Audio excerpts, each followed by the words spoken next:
Let's podcast again alongside Joe Giglio. I'm Joe Ovies inside Eford Studios in downtown Raleigh. Thanks to Empire Properties and thanks to Copiers Plus. Check them out online at copiers-plus.com. Print management, document management, get your stuff to the cloud, and you can start saving money in 2025. You know, I know we've hit the time of the year, Joe, where certain things are 2025 problems. We're just going to put that off to 2025. We'll circle back, right? Isn't that the key phrase? The LinkedIn speak. We'll circle back to this conversation.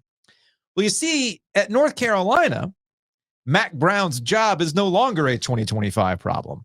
Looks like North Carolina decided to make this a 2024 problem, nip it in the bud, and just be done with it. And come to find out, Inside Carolina, the first to report it, that Mack Brown was told yesterday that he was not coming back in 2025, even though he intended to come back. North Carolina said, "We understand your intentions, but no, you are not coming back." This is from the Inside Carolina report, bylined by our guy Taylor Vippolis. Mack Brown will not coach at UNC beyond the 2024 season. Inside Carolina sources have confirmed. The decision was reached by school officials during conversations on Monday. Brown informed the team this morning, Tuesday morning, sources confirmed, and they go on to talk about a turbulent season so far this year, including the JMU, not just the score that happened with JMU, but also what happened after the loss to JMU, where there was some serious question as to whether or not he was going to walk away. This is a statement from Bubba Cunningham, the AD at North Carolina. We'll be really curious if our OG sports phone caller will call in congratulating Bubba Cunningham for making a decision here. This is the statement from Mack. Oh, this is a statement from Mack. My bad. Statement from Mack Brown. While this was not the perfect time and the way in which I imagined going out, no time will ever be the perfect time. I've spent 16 seasons at North Carolina and will always cherish the memories and relationships Sally and I have built while serving as head coach. We've had the chance to coach and mentor some great young men. We'll miss having the opportunity to do that in the future. Moving forward, my total focus is on helping these players and coaches prepare for Saturday's game against NC State and give them the best chance to win. We want to send these seniors out right, and I hope our fans will show up Saturday to do the same. This is the statement from Bubba Cunningham. Mack Brown has won more games than any football coach in UNC history, and we deeply appreciate all that he has done for Carolina football and our university. Over the last 6 seasons, his second campaign in Chapel Hill, he has coached our team to 6 bowl berths, including an Orange Bowl, while mentoring 18 NFL draft picks. He and his wife, Sally, have done an outstanding job supporting the Carolina community, including raising funds for UNC Children's Hospital while hosting other popular events, such as the Ladies' Day Clinic. Both also have been terrific in leading our program during some incredibly tough stretches, including the tragic passing of wide receiver Tylee Kraft this season. So that's the statement from Bubba Cunningham. I am surprised in the sense that I thought the way that, that this has been positioned up until really last week, this had been some of Mack Brown's best work this season. Sure. Arguably, between the tragedy with Kraft and the way that they had lost to James Madison, they actually responded after that game in a way that showed he hadn't lost them up until this Boston College performance. I think if you combine the Boston College no-show, which was an offensive failure, with the James Madison game, which was a defensive failure, and you find yourself in a situation where you have 2 games that you can't really explain. Now, that's this season. The truth of the matter is they should have done this last year. I mean, that's the cold, hard truth. And perhaps Mack had earned the right, you could argue, as being the winningest coach in North Carolina history. You certainly are welcome to make that argument. But here's the cold, hard truth. In 2021, North Carolina began the season as the number 10 team in the country. They finished that year with a losing record. They were 6-7. In 2022, with Drake May, an NFL quarterback, they started the year 9-1. They won the Coastal Division. They end up losing their last 4 games of that season. In 2023, they start the season 6-0. They proceeded to lose 5 of their last 7 games. Okay. That's a complete coaching failure. And you could sit here and tell me, hey man, they're playing Muzak in Mack's headset. He's not really involved on the day-to-day calls, the granular calls. You're certainly welcome to make that argument. I'm sure Mack himself would tell you he's more of a CEO sure at this point than a game manager or even a game coach, right? but ultimately it falls on him and how the team has fallen apart from the start of 21, from the middle of 22 to the end of 23. That's a coaching failure. And so ultimately in you look at those 3 years, and I had to ask the question after what they did in Raleigh last year, why are you bringing him back? Yeah. So they brought him back because they felt like they had some sort of a financial obligation to him. It's about $2.7 million that they'll end up owing him. That's pittance compared to I was going to say that's what not, other coaches are out there. That's not a lot of money. But one narrative, it had nothing to do with the buyout. Real quick, it had nothing to do with the buyout. No. 2.7 is nothing. It had nothing to do with that. It had everything to do with the flex from Mack Brown, and that's which he's been an all year narrative for him. Let's as I joked at the beginning, we'll circle back to that. I do want to circle back to the flexing that Mack Brown might have finally. It's the old FAFO, right? Yeah. Fuck around and find out. And Mack has spent a good chunk of time basically daring Bubba Cunningham and the administration to make the decision, daring him to do it. And when he talked about, I talked to the top 6 boosters, he had the money people, he had the boatman. And that ultimately was him calling the shots.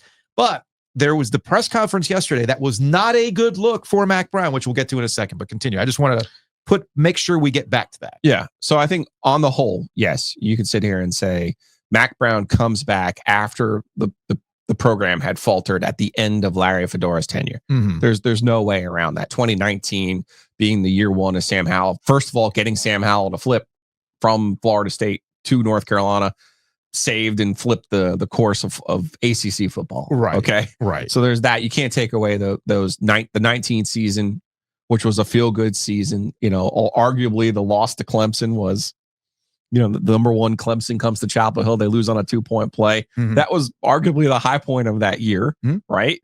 And then the next year is the pandemic year. They have 4 NFL skill players plus Sam Howell, and they end up in the Orange Bowl by a quirk. Okay. Carolina fans, it was a quirk that you ended up in the Orange Bowl that year. But again, since then you have the 6 and 7 preseason 10. And then let's not go back through 22 and 23. Let's do this though, because there's going to be a narrative here that Mack Brown saved Carolina football. Mm-hmm. Okay.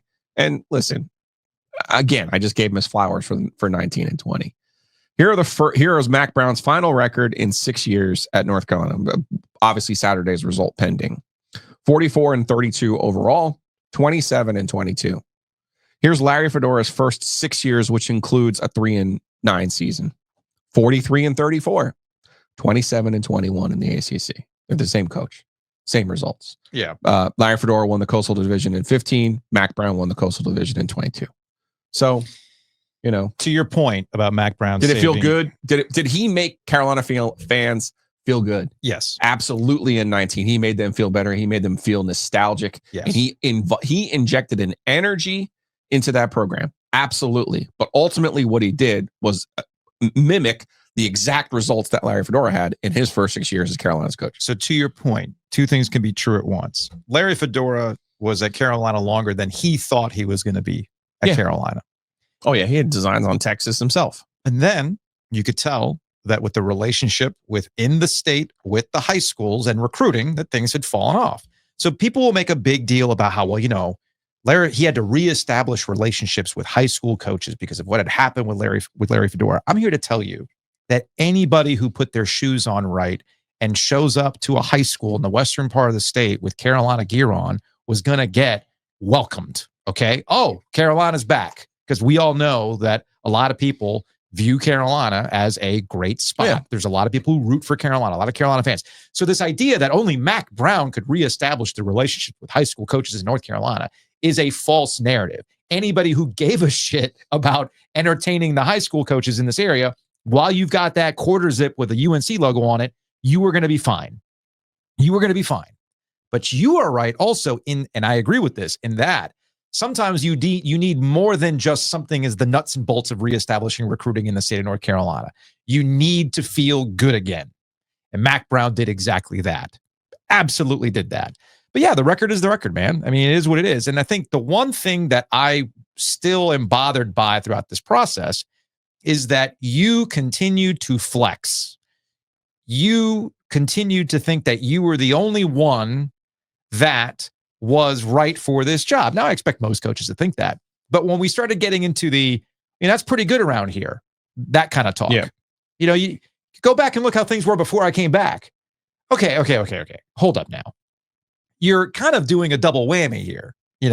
Like you're essentially diminishing what you were initially brought back to do by basically saying, yeah, the status quo is perfectly fine, guys. See, I brought you back to the status quo, but people wanted more than the status quo. And then there was what happened yesterday, and it started last week. And it culminated yesterday, which eventually got to the point where the administration told Mack Brown, you got to go. Love you, mean it, but it's time for you to go. Because Mack continued to dare them to tell him to leave. It really started, now that I'm thinking about it. Started in the off season. It goes all the way back to last year, where it was let me find the friendly reporter. No. Hear me out. Yeah. It started with let me find the friendly reporter who will say, yeah, man, Mack's coming back. We saw that. I think it was an ESPN report initially. Then we saw it last week with a 24/7 sports story. National CBS writer saying that Mack Brown intends to come back. He plans to come back. Did not come from inside Carolina. Did not come from your typical websites that are usually sourced up on the ground level. They had no follow-up. They did not back it up. They didn't say sources confirmed. There was nothing there. And you remember last week, my spidey senses were tingling in how that was all framed. Then we get to yesterday's press conference, and I think this is the most key part. Andrew Jones for Tar Heel Illustrated had a really good back and forth with Mack Brown. Earlier in the press conference, Mack made it abundantly clear he did not want to answer any questions about his job status, that he's coming back. But Andrew doubled back and said, look, man, I get that you don't want to answer these questions, but this is a very real thing. And how do you approach this? And I thought the exchange was very illuminating, and I think helped shed light as to what happened after the press conference. Have you had an increasing number of questions from commitments, from potential commitments, even in the class of 26 for sure, and also calls from parents? Because they're seeing reports, whether the reports are accurate or not. Has that kind of heightened the interaction you've had to have with people asking? Nah, I've been asked for, when you're 73, you're asked every day. But has it I've been asked? No, I really hadn't. I mean, recruits have asked every year, every day, how long are you going to do this? And I said, I'm going to do it as long as I'm happy, as long as I'm healthy, and as long as I'm effective. I'm not going to think about retiring. I'm not going to talk about retiring. Hadn't changed that for 6 years. I learned that from Texas. And there'll be a morning when I'll get up and I'll say, you know what? Somebody else should be leading this team. They're better than I am at this point. And then I'll go do something else. But I got way too much to do to be worried about next week. I'm trying to beat NC State. All right, so I'm going to pause it right there. I will make the decision. I know what's best for North Carolina. Yeah, you missed a part of the timeline there, which was last year before the bowl game. Mm-hmm. He said, I talked to the top 6 boosters, Mm-hmm. and I talked about what we need to do. This is my program. Right. And here's where the money is. I read you the release from yesterday from the Smith family from 2020 that specifically said, well, we were going to give money. But then now with Mack and Sally Brown, here's all our money. Yeah. Take it. So, take that Grady White money, and go do something with it, please. I think earlier in the press conference you said, nah, I don't talk to my AD. Sure. No, you do talk to your AD. You talk all the time. Now, you don't talk about what next year's going to, you do the reassessment. And even this goes back, you talk about messaging. He is the king of messaging. He's fumbled, though. He has, and it goes back to signing day. Yep. When he was talking about Dave Doran and talking about NC State and this old comment and not really focusing on what was the task at hand. I said it then, Mack Brown never loses a press conference, especially signing day. And he decided on a signing day, his Super Bowl, to basically dust up settled matters, which again, he didn't want to talk about yesterday either, because that kind of came back in the storyline of, hey, you guys talked it after the whole, those pieces of shit over there comment. He brought it up in February when it was good and settled. And then after he made that statement, he then walked off. I'm going to let the other guys who worked on this recruiting class talk about it. That's Mack's Super Bowl, man, talking about what they got coming in. So the messaging has been off. He continued with Andrew Jones. So when a player sees stuff that's out there, because as you said a few minutes ago, they see everything that's out there. When they come to you, you're telling them the same thing you're telling us. Not one player has ever come to me and asked me about my future. Okay. Not one coach has ever come to me and asked me about my future. That's what happens this time of the year. It's really funny when I talk to my friends. If you lose a game now, you're fired. It's 100%. It's unbelievable. That got to be gone. And the message boards are worse. I mean, they're all the same thing with just different names, but they all got the same stuff on them. So why do you worry about it? You just got to do your job. some of the stuff that comes out and ends up making it into respectable publications. You don't always know exactly. Now, this is not a visual. I don't have the video. I just have the audio. And Mack Brown's making a face of like, reputable reputation, reputable publication, things like that. He's already doing, he's already sticking the middle finger at Inside Carolina, by the way, by doing that. The message boards. Which is the biggest message board in Carolina fandom? In the country. Yeah. In the country. Yeah. Inside Carolina, right? Yeah.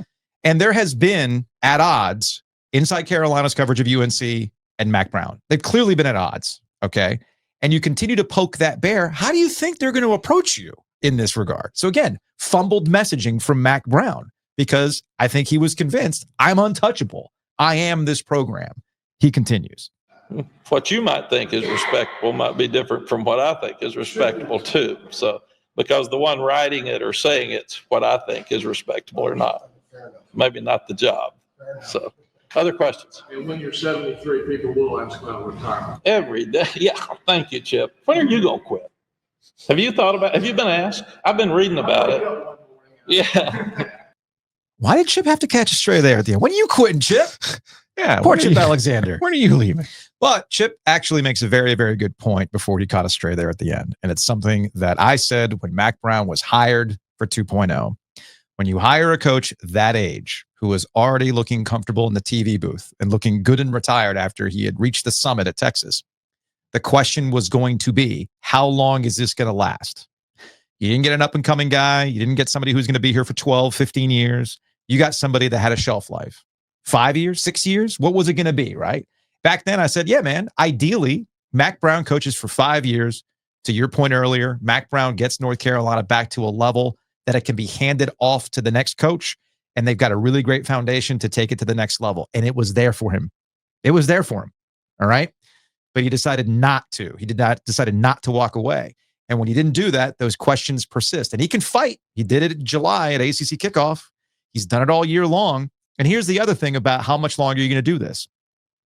It's like they want to memory hole what happened after JMU. They want to memory hole the reporting that came out. That he left the locker room and the impression being that he was done. And he tried to walk that back. And then he dismissed any question after that. And as the season progressed and the framing of the Mack Brown coming back in 2025 continued, it essentially was one big giant dare to Bubba Cunningham and UNC. You make the call. I'm not going anywhere. It's going to be up to you. And sure enough, based on the Inside Carolina reporting, looks like that conversation did take place right after that press conference. All right, Mack, you're putting us in a position where we're going to have to say something, and saying it now, leading into the NC State game. You thought a no-show against Boston College was killing the vibe. I mean, I got to imagine that Dave Dorn is seeing all this stuff and getting his guys ready for Saturday. And he has to get them ready for Saturday because we've seen this before, Joe. We've seen a lame duck UNC coach get over on NC State, have we not? Mm-hmm. It's kind of a Chuck Amato throwback week if you think about it, right? It all comes back to Chuck Amato, ladies and gentlemen. All right, I won't leave. No, he did leave. You got to believe, I'm just spinning this forward a little bit. Yeah. Carolina makes this move with an idea what they can do next, right? They don't just tell him, love you, mean it. Because the easy solution for them at this point would have been just say, fine, come back next year. We'll figure this thing out, and then we'll make a real plan moving forward, right? Maybe even have your own retirement tour. Who knows? Sure, right? Sure. If I asked you how old Eli Drinkwitz was, what would your answer be? Isn't Eli like 47, 48? Drink is 41. Oh, okay. I knew he was somewhere in his 40s. I didn't know if he was on the younger side of me or the older side of me. If I asked you how old Lincoln Riley was. Oh, Lincoln's like, isn't he like 39? 41. 41? Okay. So you have a chance there to swing for the fence. And I suspect they will swing for the fence, because otherwise, why would you make a move? Yeah. If you ain't going to go big, don't go. Yeah. You know? Yeah. Now that's big money. Yeah. Maybe you find big money for a big name. Now, on the other side of this, There's a Kenny Dillingham, 34 years old at Arizona State. Because you got to think about, well, if you can't get the big fish, can you get someone from the Big 12? Probably. Probably. Right. And then, of course, John Summerall from Tulane will be the big name as well. But this calendar makes it difficult. It does. Because Dillingham, Summerall, Tulane, Arizona State, they're both in this thing. That's why I think, do you get a disgruntled Lincoln Riley who might want to come back to the state of North Carolina? Do you get a Drink who's probably taken Mizzou as far as he can take them? Well, you got to call Mark Few first. Yes. And Jay Wright. And Jay who's Wright out there talking to Kevin Cates this week. Yeah. So. You got to talk to Jay Wright. Maybe get what they think. Maybe even call Shaka Smart, get an idea. Maybe, hey, look, you went to Texas, didn't work out, but that's Texas, man. Yeah. How about you come over here, right? Oh, wait. Wrong list of people to call. My bad on that. Yeah, I'm with you. If Carolina's got the money and you're looking for a league that because again, I know state fans hate hearing this shit, but there is an attractiveness to that North Carolina job because they got money, they got the Jordan brand, they got the pine trees. Forever the sleeping giant. Forever the sleeping giant. And if they throw money at somebody like Lincoln Riley who gets to escape that rat race and come in and win a very winnable ACC, okay, then yeah, I could see that. Now, my thoughts on this. If you really want to prove your coaching acumen. Is this where you tell me Urban Meyer again? And Nick Saban. Oh, Nick doesn't want to do it. Oh, anymore. you're one of the great. Bubba would not hire Urban. No, I know. But my thoughts on this. Yeah. Like the people who are always lauded as, oh my God, great coach. Well, you wanted Ohio State, man. Go look at the history of Ohio State and tell me where there were losers and how long they tolerated losers, for heaven's sake. Okay. Ryan Day has to go through it every effing week, man. Every week they grip tight. I mean, what were you saying about the shoe? It basically is the football version of Lenovo Center. Yeah. Right. I mean, all right, Urban. You bought that life? But that clock, that's where this clock and the calendar kind of screw this whole thing up. Yeah, but it would not surprise me if they took a run at someone like that because they're in disgruntled situations or they're in situations where they're like, you know what? I don't want to do this anymore. So tell you what we're going to do because we've already done the equivalent of 2 podcasts. So what do they call them? Are these emergency podcasts? Do I have to put the sirens? Do I put the sirens in the who drives the bus? Well, it's funny. It's funny you mentioned that because typically we reserve who drives the bus for basketball, but tell us who drives the bus. Tell us who drives the bus. Mack Brown thought he drove the bus for the UNC football program, but Bubba Cunningham said, no. We're taking over the wheel, man. We're taking over the wheel and we're going in a different direction. It didn't have to put a wrap on all this. It didn't have to be like this. No, you know what? I think our friend Bomani Jones would tell us it was always going to be like this. No. That's what I'm getting at. It didn't have to be, but Mack Brown couldn't help himself. And he forced this situation. So yeah, we'll just make this an emergency podcast episode. Our U-line riffing was just too good to leave out, Joe. Oh, okay. So we're going to put this out as an OT, emergency podcast mode. Oh, where's the owl? Or I guess we could use the owl on Saturday. Yeah, we'll use the owl on Saturday. Okay, perfect. And I'll chop up the other podcast and do a shorter version and go from there. Hey man, as long as we got all those ads in there. Oh, no, we'll have all the ads. Okay. Yeah, we'll get paid. Trust me, we need to get paid. Perfect. It's over here somewhere. I mean, how else are we going to afford the things on the U-line? That U-line, baby. Let's go. Anyway, so we're putting this out now. Enjoy it.